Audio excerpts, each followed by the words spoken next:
Há alguns anos atrás, a Fernanda estava indo para Alfenas, no seu trabalho, e era um dia muito chuvoso, chovia muito. A pista estava muito molhada, e ela estava indo devagar e sempre, como ela sempre faz, até que, do nada, uma van descontrolada, por causa da tempestade, veio se aproximando do seu carro, e ela não teve lá muita reação. Porque em determinadas ocasiões da nossa vida não há muito o que se fazer, é só esperar acontecer o que está para acontecer. E ela conta que a van foi se desestabilizando, até que a van foi vindo, passou por ela e bateu no carro que estava atrás dela. E a sensação de livramento foi o seguinte: nossa, escapei por pouco. Quantas vezes na nossa vida nos sentimos assim, como quem escapa por pouco, como alguém consegue fugir de determinadas circunstâncias por muito pouco. É muito interessante perceber como o texto que nós acabamos de ler prova aquilo que a Bíblia diz de maneira muito ampla. Se é verdade que conseguimos fugir de determinadas ocasiões da nossa vida, é impossível fugir de Deus. Deus é, por assim dizer, inescapável. O texto que lemos, quando da liturgia do nosso culto, diz, na linguagem do salmista: para onde me ausentarei do teu espírito? Para onde fugirei da tua face? Se subo aos céus, lá estás. Se faço a minha cama no mais profundo abismo, lá estás também. Se tomo as asas da alvorada e me detenho nos confins dos mares, ainda ali a tua mão me guiará e a tua direita me sustentará. Deus é de fato inescapável.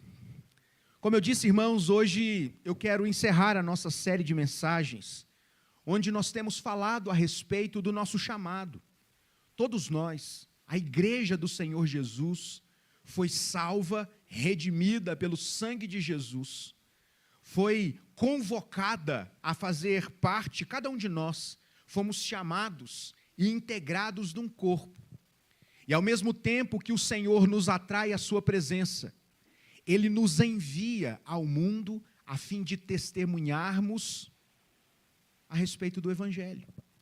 De maneira que, nesse sentido, nos vemos, em alguma medida, como Jonas, que também foi chamado pelo Senhor, foi enviado pelo Senhor para anunciar a boa nova do Evangelho, no caso de Jonas, para a cidade de Nínive. De maneira que existe aqui, nesse ponto de vista, uma aproximação entre o chamado de Jonas, a sua missão, o nosso chamado e a nossa missão. Somos igualmente chamados, convocados por Deus, para sermos seus discípulos, seus imitadores, e para fazermos outros discípulos do próprio Senhor Jesus. Mas é interessante que Jonas achou que era possível fugir de Deus. Jonas pensou que era possível escapar da missão de fazer discípulos. E eu fico pensando como muitas vezes nós julgamos Jonas, como quem diz: poxa vida, que inocência, Jonas. Como é que você imaginou que você poderia fugir da presença de Deus? Deus, Ele conhece todas as coisas, Ele criou o universo. É patética essa sua tentativa, Jonas, de fugir de Deus. E eu fico pensando como muitas vezes não percebemos que a semelhança de Jonas, quando deliberadamente não fazemos aquilo que Deus nos mandou fazer, estamos em alguma medida agindo como Jonas, fugindo da presença do Senhor, fugindo da missão que o Senhor colocou em nossas mãos. Nesse sentido, quando parei para refletir, eu me senti um tipo de Jonas, como quem ouviu a voz do Senhor, como quem sabe o que Deus espera de mim, mas como quem às vezes, de vez em quando, acha que é possível fugir da presença de Deus para não cumprir o chamado de Deus. O nosso chamado, irmãos, é para sermos mais do que membros da igreja visível. O nosso chamado é para sermos mais do que filiados a uma igreja local. Isso é importante, irmãos, é bíblico, é necessário. Mas o nosso chamado, ele vai para além desta filiação visível.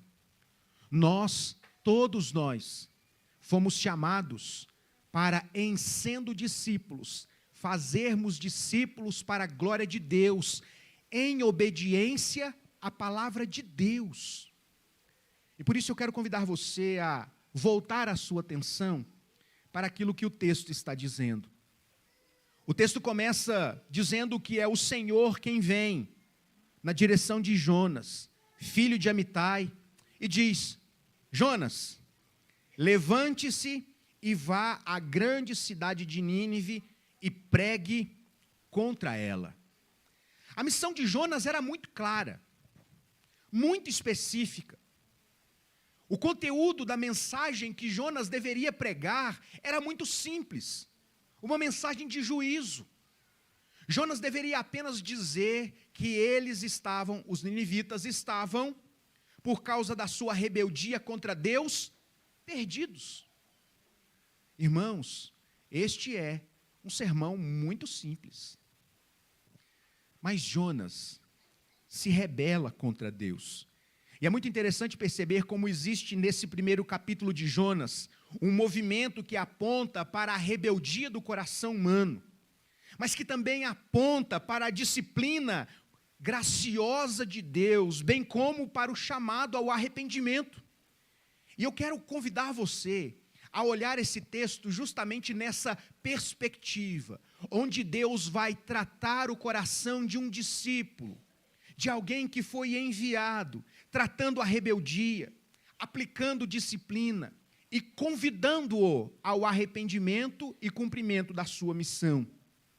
Deus, em sua soberania, usa até a nossa desobediência para cumprir os seus propósitos e para nos trazer de volta ao cumprimento da sua vontade. Irmãos, absolutamente nada foge ao controle de Deus, e Ele usa até mesmo a nossa desobediência, a rebeldia do nosso coração, para nos trazer de volta, para que possamos assim, endireitados pelo Senhor, cumprirmos o nosso chamado. Então Jonas tem uma missão muito clara. Deus é claro em dizer: Jonas, pregue juízo à cidade de Nínive. E veja a aproximação. Nós também temos uma missão. Eu não estou dizendo que é fácil, mas que é clara. Façam discípulos. Quem é a nossa Nínive? Todos aqueles que não creem. Onde é o nosso campo missionário? Onde Deus nos colocou. E Deus chega para Jonas e diz: Jonas, você deve ir à cidade de Nínive, uma cidade pagã, idólatra, politeísta, e pregue juízo contra ela. A mensagem era clara. Jonas entendeu o que deveria fazer, mas movido pela rebeldia do seu coração e por aquele senso de que era possível fugir de Deus, ele toma caminho oposto. Ele vai para Tarsis.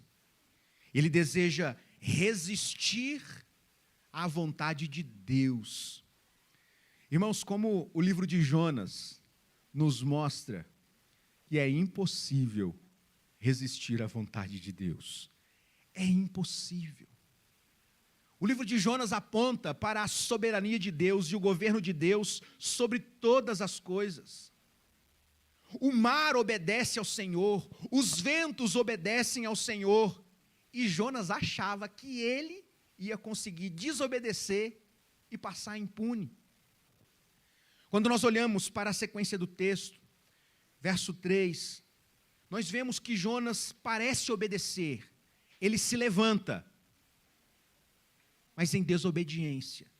Isso aponta para a rebeldia que havia no coração de Jonas, e eu quero trazer uma visão um pouco mais ampla, menos personificada, talvez mais tipológica, porque em alguma medida, irmãos, por causa do pecado, por causa da natureza pecaminosa, que ainda está impregnada em nós, agimos com rebeldia contra o Senhor.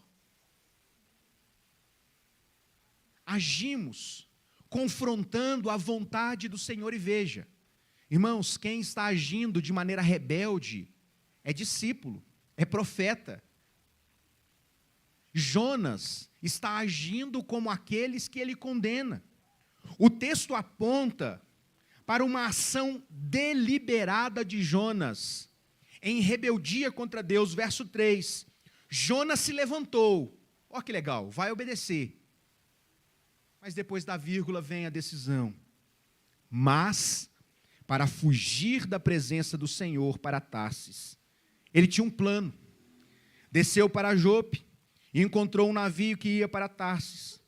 Pagou a passagem, embarcou no navio para ir com eles para Tarsis, para longe da presença do Senhor.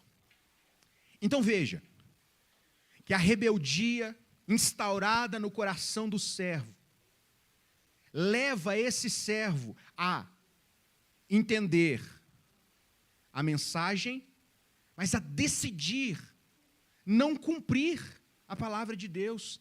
A decisão de Jonas é deliberada, a sua fuga é uma ação deliberada contra a vontade de Deus, e ele vai em direção oposta. Não se trata aqui de um desvio de rota. Nossa, me perdi. Jonas está intencionalmente agindo contra aquilo para o qual ele foi chamado. Sabe aquele meme? Vou nada. No coração é como se Jonas pensasse assim: Tarsis? Nada. Não, mentira. Nínive? Vou nada. Vou é para Tarsis. Comprou passagem para ir para Tarsis. E Jonas aqui está agindo de maneira muito infantil, achando que é possível fugir da presença do Senhor. Irmãos, eu fui criança na década de 80. E eu posso dizer assim com bastante autoridade, o que é tentar fugir da chinela da mãe e não conseguir. Você que nasceu dos anos 2000, você não sabe o que é isso. Eu cresci na época da Havaianas teleguiada. Quando a mãe chamava, e ela podia estar com a sua visão obstruída por N coisas. E se ela jogasse a chinela, minha mãe está me assistindo agora, pode confirmar isso. Ela fazia curva, ela fazia como um bumerangue, mas ela acertava o seu destino. É muito interessante, irmãos, como a criança, na sua inocência, sabe que vai ser repreendido pelo pai e decide não voltar para casa. Quem aqui ficou até mais tarde, brincando na rua? Isso são coisas lá da década de 80, começo da década de 90. E a mãe disse, se chegar depois de tal hora, ou se chegar sujo, ou se chegar, vai ter problema. E aí a gente acha, não, eu não posso voltar para casa, não. Vai para onde? Vai para onde? Fugir que jeito? Num dado momento da história da criança, ela precisa reconhecer que, eu vou abandonar tudo e fugir. Tudo o quê, se a minha vida está na minha casa? É necessário voltar para casa e enfrentar a Havaiana teleguiada. Jonas é como uma criança que acha que é possível fugir do castigo da mãe. Ele acha que é possível contrariar a vontade de Deus e sair impune. E eu fico pensando como muitas vezes não percebemos que somos um tipo de Jonas, quando sabemos, porque a mensagem é clara, Vão e façam discípulos. Nós sabemos o que precisamos fazer e não fazemos. Nós inventamos desculpas para não fazer, justificativas para o nosso caminho que está indo sentido a Tarsis. Isso demonstra, meus queridos irmãos, que até mesmo na vida de um verdadeiro discípulo, como era Jonas, um verdadeiro discípulo. Arthur Olliott, ele diz que Jonas foi o profeta mais bem-sucedido que fracassou, porque foi rebelde contra Deus. Mais bem-sucedido porque ele prega com má vontade, um discurso que só tem juízo e todo mundo se converte. Mas sabe o que é interessante, irmãos? Todas as vezes que deixamos de fazer aquilo que sabemos que temos que fazer, somos como Jonas, tentando fugir da presença de Deus. Mas é aí que vem a intervenção de Deus, versos 4 a 6. Se no verso 3 existe um mas Jonas foi fugir de Deus, no verso 4 nós temos um mas Deus vai atrás de Jonas. Mas o Senhor lançou sobre o mar um forte vento, e levantou-se uma tempestade tão violenta, que parecia que o navio estava a ponto a se despedaçar. Então os marinheiros ficaram com medo e clamavam cada um ao seu Deus. Lançaram no mar a carga que estava no navio, para que ele ficasse mais leve. Jonas havia descido ao porão do navio, e ali havia se deitado e dormia profundamente. O capitão do navio se aproximou de Jonas e lhe disse: o que é que está acontecendo com você? Agarrado no sono, levante-se e invoque o seu Deus, talvez assim esse Deus se lembre de nós, para que não pereçamos. Se por um lado, a rebeldia do coração de um verdadeiro discípulo insiste em levá-lo para longe da vontade de Deus, isso não significa que Deus é menos soberano. Isso não significa que Deus mudará os seus planos de alcançar o coração dos ninivitas por meio de Jonas. A atitude deliberada de Jonas para fazer ou para não fazer aquilo que sabia que deveria fazer, não muda o fato de que Deus vai levar a sua mensagem para os ninivitas. Isso aponta, irmãos, para o governo soberano de Deus. Isso aponta para o fato de que Deus vai intervir na vida dos seus filhos, disciplinando-os, quando necessário, com vistas ao seu arrependimento. O texto diz que é Deus quem manda a tempestade. É Deus quem vai intervir na aparente calmaria da fuga de Jonas. Irmãos, todas as vezes que um tipo de Jonas, como eu e você, acha que obtém sucesso em não fazer aquilo que Deus nos manda fazer, ficamos como quem dorme, adormecidos, simplesmente deixando a vida nos levar, como se nada ou ninguém pudesse mudar isso. A aparente calmaria que levou Jonas a um sono profundo, revelou-se uma grande tempestade, porque Deus não permite que os seus filhos pequem em paz.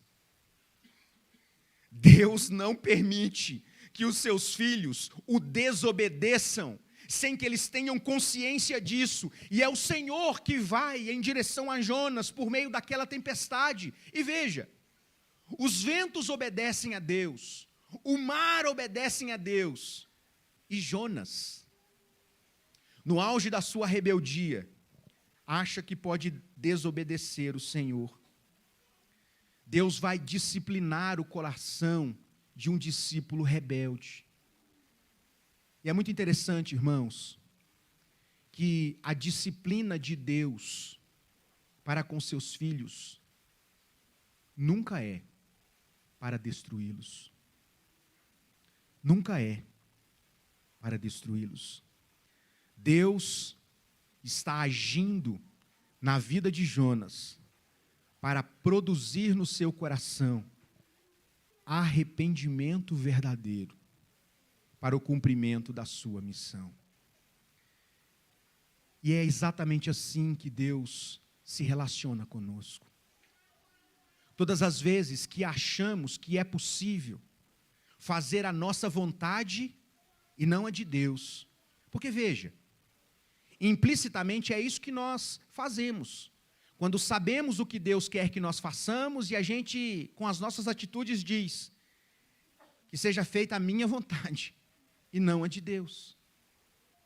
E Deus intervém na história dos seus discípulos, dos seus filhos, com disciplina. E essa disciplina tem como propósito produzir verdadeiro arrependimento. Na sequência da história de Jonas, esse arrependimento flui ali no ventre do peixe. A disciplina de Deus é uma expressão de amor daquele que deseja nos colocar no caminho certo. Não é apenas juízo, como Hebreus capítulo 12, verso 6 nos ensina. É muito interessante, irmãos, que o pastor de ovelhas usa muitas vezes o seu cajado contra as ovelhas para ensiná-las o caminho. E isso não é expressão de mero juízo, mas de amor, para cuidar, para disciplinar e mantê-la a salvo. E Deus intervém na história do discípulo rebelde, permitindo que ele tenha condições de pensar a respeito da sua própria vida. E aí veja, depois da intervenção de Deus, vem o testemunho de Deus em meio à desobediência.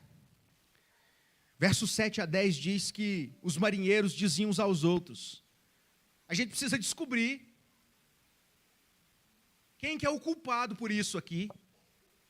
Vamos jogar aqui Meúza, eu não sei qual que era o joguinho da sorte ali, né? 0 ou 1. E o fato é que eles fizeram isso e recaiu sobre Jonas. E eles começaram a olhar e falei: me diz quem é você então. O que está acontecendo?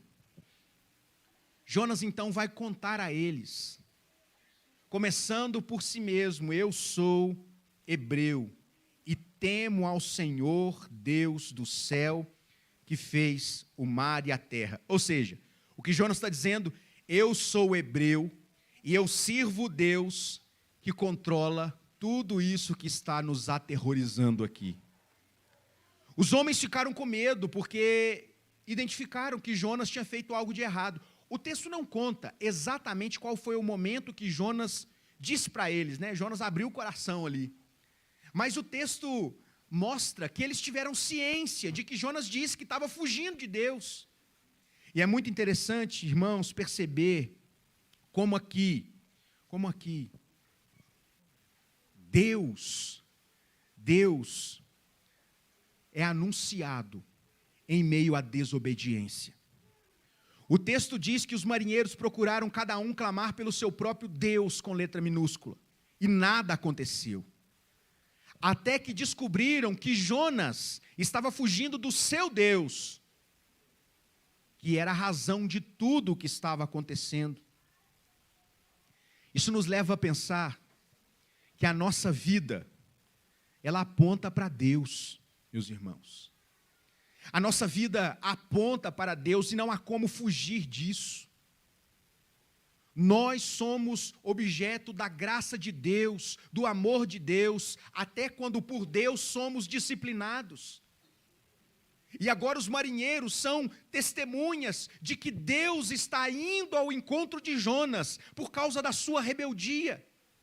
De que o Deus de Jonas é todo-poderoso, que governa o mar, os ventos e a terra. O nome de Deus está sendo testemunhado até mesmo pela desobediência de Jonas. E sabe o que é interessante? Deus vai trabalhar no coração de Jonas. Irmãos, Deus vai trabalhar no coração de Jonas, e Jonas percebe que está errado. Eu sei, o tratamento no coração de Jonas vai longe ainda. Mas veja, como a atitude de Jonas muda a partir de aqui. Eles não sabem o que fazer. E agora, eu não vou falar quem poderá nos defender. E agora, o que vamos fazer? Já jogamos toda a bagagem extra fora. O navio está para se despedaçar, e tudo isso por causa desse hebreu. E aí, Jonas, como é que a gente resolve isso? Jonas diz: me joguem no mar, e o mar vai se acalmar. Irmãos, existe uma mudança de postura de Jonas. Jonas não está se suicidando aqui, não. Jonas não está assim, como quem deseja pôr um fim na sua vida para resolver o seu sofrimento. Jonas está se oferecendo para salvar a vida dos marinheiros, porque Jonas sabe que tudo o que está acontecendo é por sua causa. E veja, quando Deus alcança o coração de um verdadeiro discípulo, esse discípulo está, ou é condicionado, a se entregar de maneira irrestrita. Jonas, com birrinha de Nínive, não quis viajar para Nínive para pregar àqueles idólatras. Agora esse mesmo Jonas se dispõe a entregar a sua vida para salvar aqueles marinheiros. Deus está trabalhando o coração de Jonas. E é muito interessante, meus irmãos, porque quando nós olhamos para aquilo que Cristo fez na cruz do Calvário, se entregando por nós, para salvar a nossa própria vida.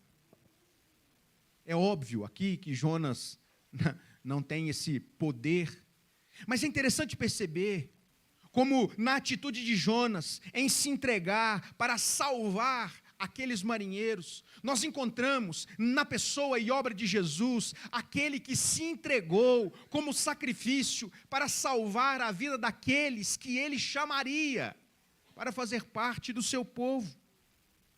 Então veja, como Deus está trabalhando no coração de Jonas. O texto diz que na sequência, Jonas é jogado no mar. É muito interessante que os pagãos fazem oração ao Deus de Jonas. Ó Senhor, ouviu aí, né? Ele está querendo, mas não coloque sobre nós o sangue, sobre as nossas mãos, o sangue desse homem desobediente. E eles lançam Jonas no mar, e o mar se acalma. Se acalma. Aqueles homens fazem sacrifício a Deus e fazem votos a Deus. Veja como a rebeldia de Jonas não foi capaz de frustrar os planos de Deus, muito pelo contrário, Deus vai se valer da desobediência de Jonas para testemunhar aos marinheiros. E Jonas está no mar. E Deus envia um grande peixe, verso 17, e tragou Jonas. Peixe, esse peixe é aqui, a expressão da disciplina de Deus para com Jonas. Mas esse mesmo peixe, no final do capítulo 2, no final do capítulo 1, último verso do capítulo 1, verso 17, o peixe é a disciplina de Deus. No verso 10 do capítulo 2, o peixe é a expressão do amor de Deus. Veja, irmãos, como Deus está trabalhando, como Deus está cuidando de Jonas e mostrando Jonas que ele não tem controle sobre a sua própria vida. É Deus quem está no controle de todas as coisas. Nós chegamos ao final do capítulo 1. que nos apresentam algumas lições a respeito da nossa própria vida. E eu quero chamar a sua atenção para essas lições, porque, como eu disse, na nossa vida e na nossa caminhada, somos um tipo de Jonas, como quem entende a mensagem, como quem sabe qual é a sua missão, mas que muitas vezes, por causa dos nossos próprios interesses, das nossas desculpas, nós fugimos da presença de Deus, ou tentamos fazer isso. Mas sabe, irmãos, Deus, Ele nos alcança. É impossível fugir de Deus. É impossível frustrar os planos de Deus. E haverá pleno contentamento no coração dos verdadeiros discípulos, quando eles fizerem aquilo para o qual eles foram chamados. Discípulos foram chamados para fazerem outros discípulos. Não há atalhos, não há um outro caminho. Essa é a nossa missão, essa precisa ser a nossa visão, se quisermos fazer a vontade de Deus. Eu quero encerrar convidando você a olhar para o seu próprio coração. Porque sabe, irmãos, em última instância, nós é que conseguimos saber que tipo de Jonas somos nós. O Jonas que tenta fugir da presença de Deus, ou o Jonas que entendeu que é impossível fugir de Deus e que está disposto a se entregar. A minha oração, irmãos, e o meu desejo é para que sejamos despertados pelo Senhor para o cumprimento do nosso chamado. Como eu disse, o nosso chamado é para além da membresia da igreja, é para sermos discípulos de Jesus. E nós não podemos fugir desse Deus que é, nos termos da palavra, inescapável. Que o Senhor desperte o nosso coração para lhe servirmos com aquilo que Ele tem dado a cada um de nós.